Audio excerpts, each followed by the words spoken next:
नमस्कार, आप देख रहे हैं वीके न्यूज। मैं हूं सुनील राउत। कंगना और शिवसेना बीएमसी के बीच की लड़ाई किस मोड़ पर जाकर खत्म होगी ये तो पता नहीं, लेकिन कंगना से पंगा लेकर शिवसेना और बीएमसी बुरी तरह फंस गई है।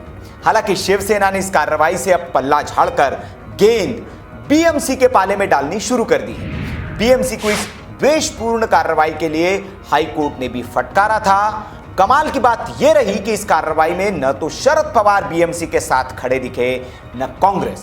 मतलब एक तरह से दोनों ने उद्धव ठाकरे से भी किनारा कर लिया। अब लोग ये सोच रहे थे कि इस मामले में शरद पवार भला कैसे कंगना के समर्थन में और उद्धव के खिलाफ बोल रहे थे, तो उसकी वजह अब सामने आ गई है।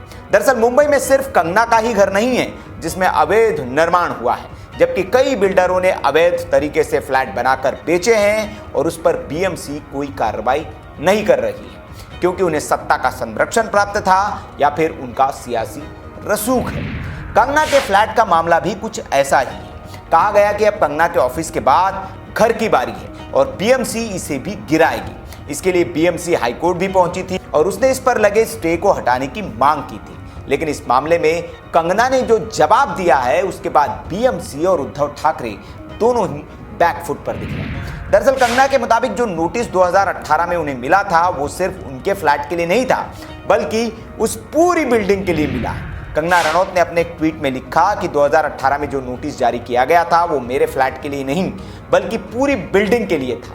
इस नोटिस पर बिल्डर को जवाब देना है। ये बिल्डिंग शरद पवार से ताल्लुक रखती है। हमने ये फ्लैट शरद पवार के पार्टनर से खरीदा था। ऐसे में जवाब उनको देना है। कंगना का ये तीर बिल्कुल सही निशाने पर लगा है। कंगना के इस ट्वीट के बाद एनसीपी के बड़े नेता और उद्धव सरकार में मंत्री जितेंद्र आव्हाड ने भी बिना नाम लिए ही इस ट्वीट का जवाब दिया।